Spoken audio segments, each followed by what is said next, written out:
ஆண்டவர் உங்களோடு இருப்பாராக. உம் ஆன்மாவோடும் இருப்பாராக.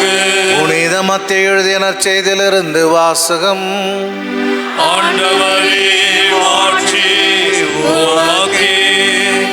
இயேசுவும் சீடர்களும் மலையிலிருந்து இறங்கி வந்தபோது சீடர்கள் அவரிடம், எலியாதான் முதல் வரவேண்டும் என்று மறைநூல் அறிஞர்கள் கூறுகிறார்களே, அது எப்படி என்று கேட்டார்கள். அவர் மறுமொழியாக, எலியா வந்து எல்லாவற்றையும் சீர்படுத்த போகிறார் என்று கூறுவது உண்மையே. ஆனால் நான் உங்களுக்கு சொல்லுகிறேன், எலியா ஏற்கனவே வந்துவிட்டார். அவரை மக்கள் கண்டு உணரவில்லை. மாறாக தாங்கள் விரும்பியவாறெல்லாம் அவருக்கு செய்தார்கள். அவ்வாறே மானிட மகனையும் அவர்கள் துன்புறுத்துவார்கள் என்றார். திருமுழுக்கு யோவானை பற்றியே அவர் தங்களோடு பேசினார் என்பதை அப்பொழுது சீடர்கள் புரிந்து கொண்டார்கள். இது கிறிஸ்துவின் நற்செய்தி. கிறிஸ்துவே உமக்கு புகழ். இயேசுவில் அன்பார்ந்த சகோதர சகோதரிகளே, இன்றைய நற்செய்தியிலே ஆண்டவர் இயேசுவிடம் ஒரு கேள்வி கேட்கிறார்கள். மெசியா வருவதற்கு முன்பாக எலியா இறைவாக்கினர் மீண்டும் வர வேண்டுமா? மெசியா வருவதற்கு முன்பாக எலியா இறைவாக்கினர் மீண்டும் வர வேண்டுமா? 2 நாளுக்கு முன்னாடி தான் இந்த நற்செய்தி பற்றி ஒரு சில கருத்துக்களை சொன்னேன். அன்பார்ந்த சகோதர சகோதரிகளே, இறைவாக்கினர்களிலே மிக சிறந்த இறைவாக்கினர் எலியா இறைவாக்கினர் என்பதாக ஒரு நம்பிக்கை உண்டு.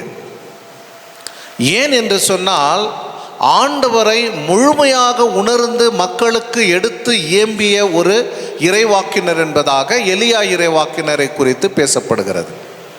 அது மட்டுமல்லாது, மக்கள் ஆண்டவருடைய அன்பை விட்டு வேறிடம் செல்லுகிற பொழுது அவர்களை மீண்டும் ஆண்டவரிடத்திலே கொண்டு வருகின்ற ஒரு பெரிய பாத்திரத்தை தன் வாழ்க்கையிலே நிகழ்த்தி காட்டியவர் எலியா இறைவாக்கினர். உதாரணமாக சொல்லணும் அப்படின்னு சொன்னால், அங்கே இருக்கிற அவர்களை ஆட்சி செய்த அரச குடும்பத்தை சார்ந்தவர்களே பொய்யான இறைவாக்கினர்களுக்கு ஆராதனை செய்து மக்களை வழித்தவர செய்த அவர்கள் மத்தியிலே உண்மையான கடவுள் யார் என்பதை அவர் தெளிவாக விளக்குகிறார். 400 இறைவாக்கினர்களை கொன்று போடுகிறார். அதற்காக தன் உயிரை கூட தியாகம் செய்ய வேண்டும் என்கின்ற ஒரு சூழ்நிலைக்கு தள்ளப்பட்டாலும் அவர் ஒருபோதும் தான் முன்வைத்த காலை பின் வைப்பது கிடையாது. அன்பார்ந்த சகோதர சகோதரிகளே, இந்த உயிர் எனக்கு தேவையில்லை என்பதாக ஆண்டவரை நோக்கி ஓடுகிறார் எலியா இறைவாக்கினர். ஆண்டவர் அவரை தொட்டு குணப்படுத்துகிறார். பயப்பட வேண்டாம், பயப்பட வேண்டாம், நான் உன்னோடு இருக்கிறேன். பயப்பட வேண்டாம், நான் உன்னோடு இருக்கிறேன். ஆக ஆண்டவர் அதிகமாக இந்த இறைவாக்கினரை அன்பு செய்தார். காரணம், அவர் உண்மைக்கு சான்று பகர்ந்தார். உண்மைக்கு சான்று பகர்ந்தார். உண்மையான கடவுள் யார் என்று மக்களுக்கு எடுத்து இயம்பினார். அவருடைய நம்பிக்கையும் விசுவாசமும் இத்தகைய கடவுளிலே இருக்க வேண்டும் என்பது அவருடைய போதனையும் அவருடைய உயிரும் அவருடைய வாக்குறுதிகளும் இருந்தன. ஆகவே தான் கடவுள் அவரை உயிரோடு எடுத்துக்கொண்டார். இதை நாம் எலியா இறைவாக்கினர்களை பற்றி படிக்கிற பொழுது தெரிந்து கொள்கிறோம். ஆக மக்களுக்கு ஒரு நம்பிக்கை இருந்தது. என்ன அந்த நம்பிக்கை? இவர் விண்ணுலகத்திற்கு எடுத்துக்கொள்ளப்பட்ட எலியா இறைவாக்கினர் மீண்டும் வருவார், வந்து மக்களுடைய மனங்களை மனம் மாற்றுவார். மனம் மாற்றுகிற பொழுது மெசியா மீண்டும் மக்களை சந்திக்க வருவார். அன்பார்ந்த சகோதர சகோதரிகளே, மக்கள் புனிதமான வாழ்க்கையை தேர்ந்து வாழ்கிற பொழுது அவர்களை மீட்பதற்காக, அவர்களுக்கு வாழ்வு கொடுப்பதற்காக எலியா இறைவாக்கினர் மீண்டும் உயிரோடு வருவார் என்பது இஸ்ராயல் மக்களுடைய நம்பிக்கை. அது நம்பிக்கை மட்டும் கிடையாது, இறைவாக்கினர்கள் இறைவாக்குரைத்த ஒரு அருமையான விஷயம். சென்ற ஞாயிற்றுக்கிழமை நற்செய்தியில் கூட நாம் பார்க்கிறோம். எலியா இறைவாக்கினர் பற்றி பேசுகிற பொழுது பாலைவனத்தின் கூக்குரல் என்பதாக பேசுகிறார். பாலைவனத்தின் கூக்குரல். பாலைவனத்தின் கூக்குரல் என்ன சொன்னது? அன்பார்ந்த சகோதர சகோதரிகளே, மனிதன் மனம் மாற வேண்டும் என்று சொன்னது. மனிதன் மனம் மாற வேண்டும் என்று சொன்னது. அதுதான் பாலைவனத்தின் கூக்குரல். அதைத்தான் நம்முடைய ஸ்நாபக அருளப்பர் எடுத்துரைக்கிறார். மனம் மாறுங்கள், மனம் மாறி வழியை செம்மைப்படுத்துங்கள். ஆண்டவர் வருகிற பொழுது அவரை வரவேற்க தகுதி உள்ளவர்களாக இருப்பீர்கள். அன்பார்ந்த சகோதர சகோதரிகளே, மிகவும் தெளிவான ஒரு விஷயத்தை அவர்கள் முன்னே வைக்கிறார்கள். ஆண்டவர் இயேசுவும் கூட இதைத்தான் சொல்லுகிறார். மனிதர்கள் பிறந்தவர்களிலே ஸ்நாபக அருளப்பரை விட மேலானவர் யாரும் இல்லை. ஆனால் ஒரு நம்முடைய சிறு குழந்தை கூட அந்த ஸ்நாபக அருளப்பரை விட பெரியவர் என்பதாக சொல்லி ஸ்நாபக அருளப்பர் தான் எலியா என்பதாக இறைவாக்கு ஆண்டவர் இயேசு கிறிஸ்து மக்களுக்கு எடுத்து எம்புவார். அன்பார்ந்த சகோதர சகோதரிகளே, ஏன் இறைவாக்கினர் வர வேண்டும்? ஏனென்றால் மக்களுக்கு எடுத்து இயம்ப வேண்டும். ஏனென்றால் அவர்களுடைய நம்பிக்கையிலே, விசுவாசத்திலே இவர் மிகவும் சிறந்த இறைவாக்கினர் என்பதை அவர்கள் புரிந்து கொண்டிருந்தார்கள். நாம் ஆண்டவர் இயேசு கிறிஸ்து உருமாறுகிற பொழுது கூட எலியா இறைவாக்கினரை பற்றி நாம் பேசலாம். அங்கே 2 பேரும் உட்காந்து அவங்களோட பேசின்னு இருந்தாங்க.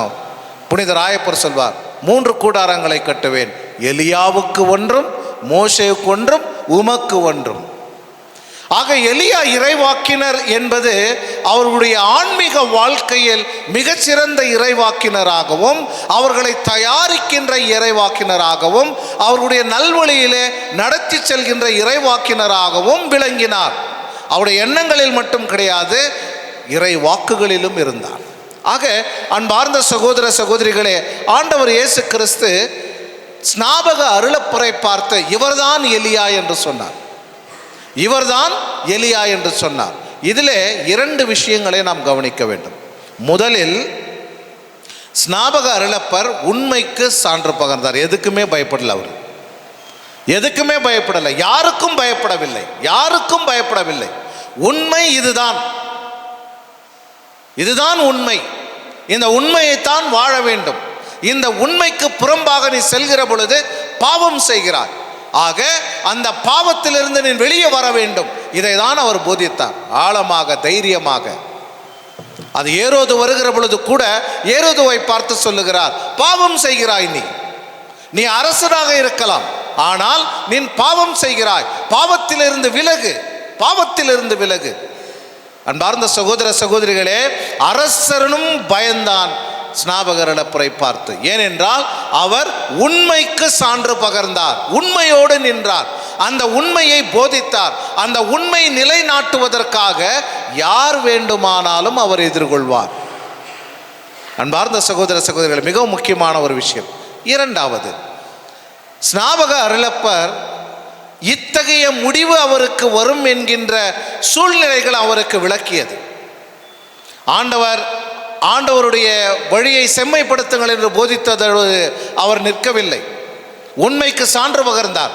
அதை எதிர்த்து அவரை கொல்கின்ற அளவிற்கு மக்கள் துணிந்தார்கள், ஒரு இறைவாக்கினரை கொலை செய்ய துணிந்தார்கள்.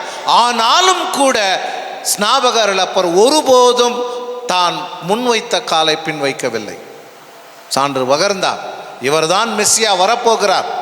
வருகின்ற மெசியாவை உண்மையாகவே நீங்கள் தகுதி உள்ளவர்களாக ஏற்றுக்கொள்ள வேண்டும். அது மட்டுமல்லாது, இதோ இறைவனின் செம்மறி என்று சுட்டி காட்டினார். எந்த அளவுக்கு தன் பாத்திரத்தை அவர் புரிந்து கொண்டார் என்று சொன்னால், மக்கள் எல்லாம் சொல்கிறார்கள், நீங்கள் தான் மெசியாவா, உண்மைக்கு நிற்கிறீர்களே, உண்மையை பேசுகிறீர்களே, மக்களை மனமாற்றம் அடைய செய்கிறீர்களே, நீங்கள் தான் உண்மையான மெசியாவா என்று கேட்டபொழுது ஸ்நாபக அருளப்பர் சொல்லுவார், நான் கிடையாது, I am not the one, I am only a pointer to the light. நான் ஒளியை காண்பிப்பவன். ஒளி நான் கிடையாது. இதோ நிற்கிறாரே, அவர்தான் உண்மையான மெசியா. இதோ இறைவனின் செம்மறி. அன்பார்ந்த சகோதர சகோதரிகளே, உண்மையை மட்டும் அவர் புரிந்து கொள்ளவில்லை, அவருடைய பாத்திரத்தையும் புரிந்து கொண்டார். அவருடைய பாத்திரத்தையும் புரிந்து கொண்டார். அது எத்துணை துன்பங்கள் வந்தாலும் தன் உயிரை கூட தியாகம் செய்கின்ற அளவிற்கு ஒரு சூழ்நிலை ஏற்பட்டாலும் என்னுடைய பாத்திரத்தை நான் செய்வேன். என்னுடைய பாத்திரம் என்பது ஆண்டவருடைய சித்தம், திருவுளம், இறைவனுடைய திருவுளம்.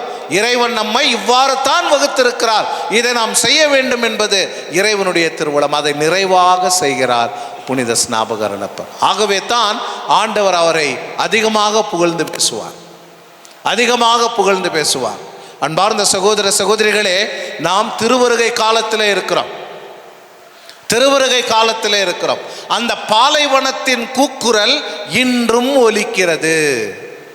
பாலைவனத்தின் கூக்குரல் இன்றும் ஒலிக்கிறது. உங்கள் குடும்பங்களிலே ஒலிக்கிறது. நீங்கள் ஜெபிக்கிற பொழுது ஒலிக்கிறது. அதை நாம் உணர வேண்டும். என்ன அந்த கூக்குரல்? என்ன அந்த கூக்குரல்? ஆண்டவர் இயேசுவின் பிறந்த நாளை கொண்டாட தயாரிக்கிறீர்களா? எங்கே வரப்போகிறார் ஆண்டவர்? எங்கே பிறக்க போகிறார் ஆண்டவர்? கோயிலில் பிறக்க போறாரா? வீட்டில் பிறக்க போறாரா? எங்கே பிறக்கிறார்? எங்கே பிறக்க வேண்டும்? ஆண்டவர் இயேசு கிறிஸ்து எங்கே பிறக்க வேண்டும்? இல்லை, ஆண்டவர் இயேசு பிறந்து விட்டார், அதை நான் நினைவிலே கொண்டு ஒரு நாள் நல்லா ஜாலியாக இருக்க போகிறேன், நல்ல புது துணியாக போட்டு நல்லா சாப்பிட்டு 4 பேரை சண்டைக்கு வம்பிழுத்து சண்டை போட்டு போய் நான் தூங்க போகிறேன், இதுதான் நான் கிறிஸ்து பிறப்பு பெருவிழாவா? இல்லை, ஆண்டவர் இயேசு கிறிஸ்து பிறக்க வேண்டும். எங்கே பிறக்க வேண்டும்? நம் உள்ளத்திலே பிறக்க வேண்டும். பாலைவனத்தின் கூக்குரல் சொல்கிறது, உன் உள்ளத்தை தூய்மைப்படுத்து, உன் உள்ளத்தை பரிசுத்தமாக வை. ஏனென்றால் வருகிறவர் பரிசுத்தர், பரிசுத்தர், பரிசுத்தர். ஒவ்வொரு பூசிலும் பாடுறாங்க இல்லையா? எல்லாம் பாடுறோம், பரிசுத்தர், பரிசுத்தர், பரிசுத்தர். யார் இந்த பரிசுத்தர்? யார்? ஆண்டவர் இயேசு கிறிஸ்து. அவர் பரிசுத்தர் வருகிற பொழுது உங்கள் உள்ளத்தில் பிறக்க வேண்டும் என்று நீங்கள் நினைக்கிற பொழுது பாலைவனத்தின் கூக்குரல் சொல்கிறது, பரிசுத்தமாக இருங்கள். அன்பார்ந்த சகோதர சகோதரிகளே, பாத்திரம் பரிசுத்தமாக இருந்தால்தான் பாத்திரத்திற்குள்ளே என்ன செல்கிறதோ அதுவும் பரிசுத்தமாக இருக்கும். இல்லையா? இல்லையா? ஆமா, சொல்லணும். ஆக என்ன செய்யணும்? என்ன செய்யணும்? நானும் மனம் மாறுகிறேன், மனம் மாறுகிறேன், மனம் மாறுகிறேன். ஆண்டவர் இயேசு என்ன சொன்னார் போன ஞாயிற்றுக்கிழமை நற்செய்தியிலே? விரியன் பாம்பு குட்டிகளே, யார் உங்களுக்கு சொன்னது நீங்கள் கழுவிக்கொண்டால் நீங்கள் ஆயத்தமானீர்கள் என்று? மனம் மாற்றம் என்பது உள்ளத்தின் ஆழத்தில் இருந்து வரணும்.